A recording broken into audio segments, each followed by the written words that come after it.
Olá, conversando com a Bíblia hoje, eu quero abordar um tema atípico das nossas conversas aqui, porque normalmente nós conversamos sobre o que a Bíblia diz. E hoje eu quero conversar sobre 3 coisas que a Bíblia não diz. Mas é muito interessante a gente conversar sobre esse assunto, porque às vezes nós temos determinados conceitos, ideias, de que a Bíblia diz algo, ou nos ensina, ou nos afirma, ou faz promessa de algo, enquanto ela não faz. Mas para a gente abordar esse assunto com uma base bíblica, afinal nós estamos conversando com a Bíblia, né? Eu quero me valer do texto de Mateus, texto muito conhecido, Mateus 11, do versículo 25 até o versículo 30. A palavra de Deus diz o seguinte: Naquele tempo exclamou Jesus: Graças te dou, ó Pai, Senhor dos céus e da terra, porque ocultaste essas coisas aos sábios, aos instruídos, e a revelaste aos pequeninos. Sim, ó Pai, porque assim foi do teu agrado. Tudo me foi entregue por meu Pai. Ninguém conhece o Filho, senão o Pai, e ninguém conhece o Pai, senão o Filho, e aquele a quem o Filho quiser revelar. Vinde a mim todos que estáis cansados e sobrecarregados, e eu vos aliviarei.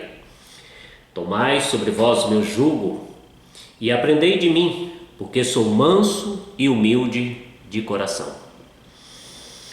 E achareis descanso para vossas almas, porque o meu jugo é suave e o meu fardo é leve. Então, embasando a nossa conversa neste texto, eu quero abordar com você 3 coisas que a Bíblia não diz.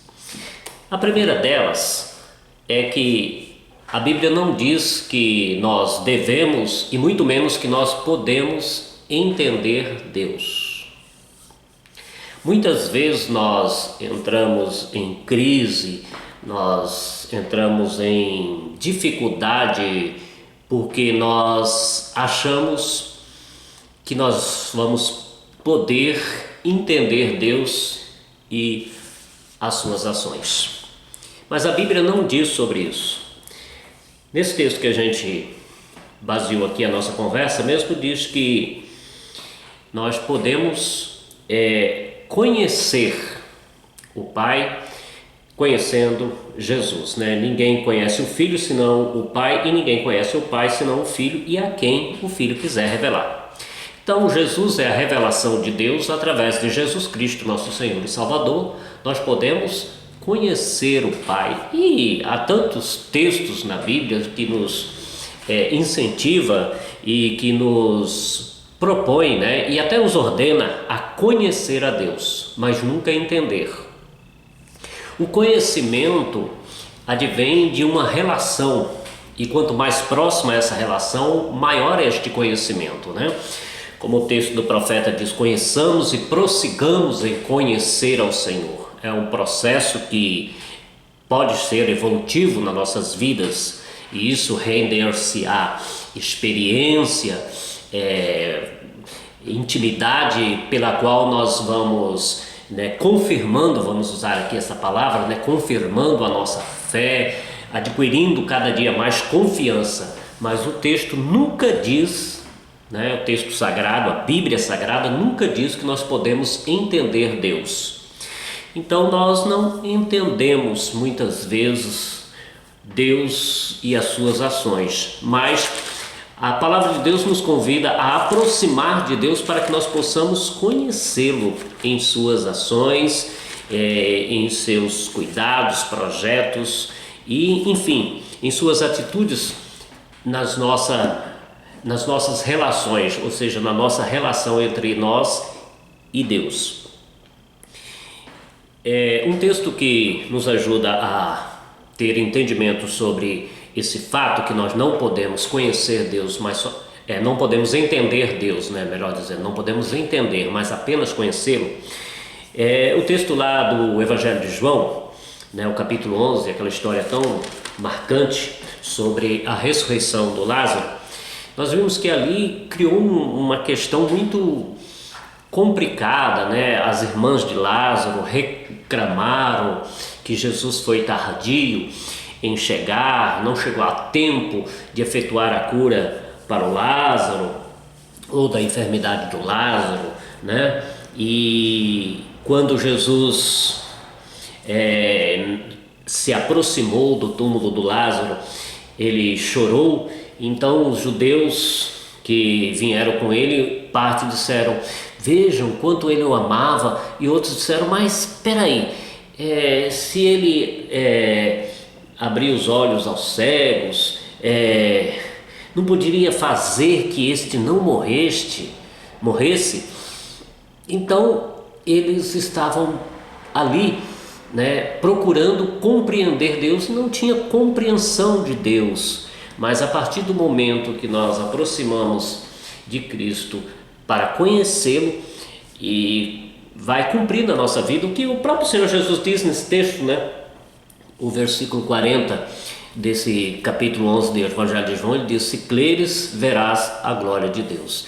E essa fé é o necessário, né, para nós termos este conhecimento de Deus. E a partir do momento que nós temos esse conhecimento de Deus, nós vamos chegar à maravilhosa conclusão do que diz lá Romanos 8, 28, né?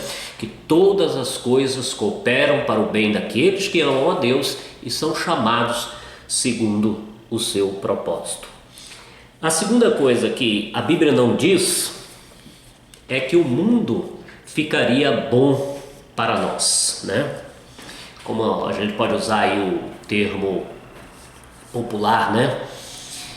Não ficaria um mar de rosa para nós. A Bíblia nunca afirmou isso, né? Aliás, o próprio Jesus, né, diz lá no Evangelho de João, capítulo 16 e o verso 33, né, que ele afirma que nós teremos dificuldades sim no mundo, né? O texto diz: eu vos tenho dito essas coisas para que tenhais paz em mim. No mundo passareis por aflições, mas tende bom ânimo, eu venci o mundo. Então Jesus não promete, nem em outro lugar qualquer da Bíblia há uma promessa de que o mundo se tornaria um lugar favorável para a nossa existência, né? Nós, falando do mundo aqui onde nós estamos vivendo, né? Claro, a Terra, né? Então a Terra não se tornaria um lugar favorável, continuaria sendo hostil, mas Jesus diz apenas que, e se é apenas, né? Porque que promessa maravilhosa: eu vos tenho dito essas coisas para que vocês tenham paz em mim, né? Jesus diz em outros lugares, né, como no João 14:1, né, não se turbe o vosso coração, não se atemorize, credes em mim, credes também no Pai. Então, em nenhum lugar a Bíblia vai afirmar-nos que o mundo ficaria um lugar bom, né? Sem problemas, sem desafios, né? Eu prefiro usar a palavra desafios, mas que com Jesus nós podemos enfrentar esses desafios. Então, às vezes nós nos confundimos nisso também, né? Achamos que pelo fato de termos Jesus, por ter o fato de entregarmos a nossa vida para Jesus, o mundo vai tornar-se um mar de rosas. Não é esta a realidade. No mundo vocês vão passar por aflições, mas tende bom ânimo, porque eu venci o mundo. No texto lá de Romanos, capítulo 8, nós temos ainda outras afirmações muito contundentes, poderosíssimas sobre essas promessas, né? De que o Senhor nos garante a vitória, nos garante o superar os desafios do mundo, mas não que o mundo ficaria bom para nós, né? Romanos 8, 35 a 39, o texto fala que nada vai nos separar, ou nada poderá nos separar do amor de Deus que está em Cristo Jesus. Ou seja, mesmo nas lutas, mesmo nas adversidades, nem altura, nem profundidade, nenhum poder poderá nos separar, né, do amor de Deus que está em Cristo Jesus. Então nós estamos, né, desfrutando deste amor, e deste amor este cuidado e esse poder para nós enfrentarmos o que tivermos de enfrentar neste mundo, mas não que o mundo ficaria bom para nós, né? O texto diz que em Cristo nós nos tornamos mais do que vencedores, né? E eu gosto muito dessa expressão do texto sagrado aí de Romanos, porque eu digo sempre, o vencedor é aquele que vence em situação normal, mas por meio daquele que nos amou, né? Diz o texto de Romanos 8, 37, melhor dizendo, em todas essas coisas, porém, somos mais do que vencedores por meio daquele que nos amou. Então, a questão aqui há de observarmos duas verdades profundas e maravilhosas para nossas vidas. Em primeiro lugar, é que em todas essas coisas, né, em qualquer situação, em qualquer realidade, somos não vencedores, mas mais do que vencedores por causa de Cristo que nos amou. A terceira coisa que nós muitas vezes nos enganamos também, que a Bíblia não diz, né? Falamos hoje de 3 coisas que a Bíblia não diz. A primeira é que nós vamos compreender ou entender Deus. Nós não vamos entender Deus, né? Nós apenas temos a possibilidade de conhecer Deus através de um relacionamento íntimo com Ele. Segundo lugar, nós vimos que a Bíblia não diz que o mundo ficaria bom para nós, mas usamos aqui o termo, né? A gente que ficaria bom para o mundo, né? Forte o suficiente, sábio o suficiente, crente o suficiente para enfrentar as adversidades da vida pela fé. E o terceiro lugar é que Deus não faria a nossa vontade, mas nós é quem devemos ou temos como promessa de fazer a vontade de Deus. Isso também é muito importante.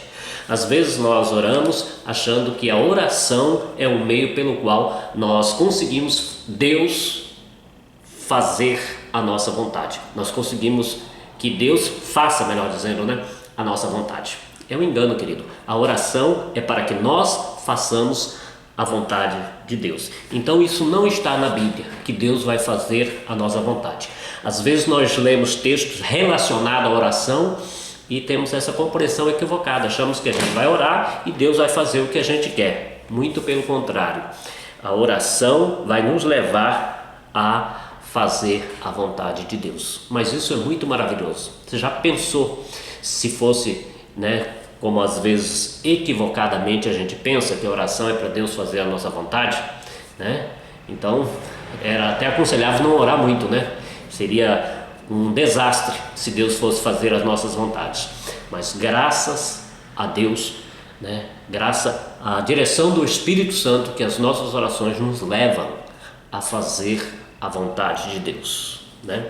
E Jesus diz aqui no texto, né, que aprendam de mim porque o meu jugo é leve, o meu fardo é suave, né? Ele convida aqueles que estão cansados a vir para Ele, como a gente já comentou, né, para que Ele torne os nossos fardos suaves e possíveis de ser levados, mas não que Ele, né, resolveria o mundo para nós. Mas, e depois Ele diz, né, aprendam de mim, vivam o que eu vivo, ou seja, vão para a minha vontade, porque não há promessa na Bíblia de que Deus vai fazer a nossa vontade.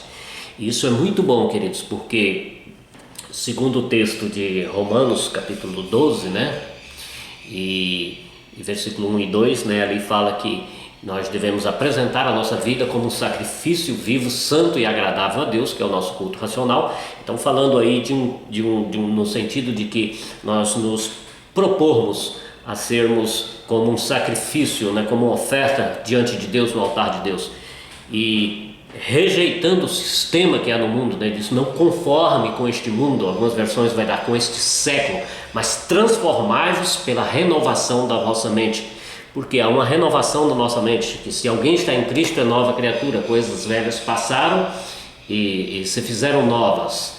Então, pela renovação da nossa mente, nós podemos viver em novidade de vida, e assim o texto diz aí, né, nós possamos experimentar a boa, perfeita e agradável vontade de Deus. Então, é isso que a Bíblia promete. A Bíblia não promete que Deus vai fazer a nossa vontade, mas que nós podemos alcançar essa maturidade de vivermos na boa, agradável e perfeita vontade de Deus. Que bom nós sabermos dessas coisas, né? E é bom a gente se esclarecer disso, que a Bíblia não diz pra gente que nós podemos entender Deus. A Bíblia não diz pra gente que o mundo ficaria bom pra gente, e a Bíblia não diz que Deus iria fazer a vontade da gente, né? Pelo contrário, nós é que podemos agora em Cristo, pelo poder de Cristo, pelo poder do Espírito Santo de Deus, fazer a vontade de Deus, que é boa, que é perfeita, que é agradável. Que maravilha, né, queridos? Que bênção para a nossa vida. Mas esta foi a conversa com a Bíblia de hoje, né? E eu espero você para outros encontros destes conversando com a Bíblia.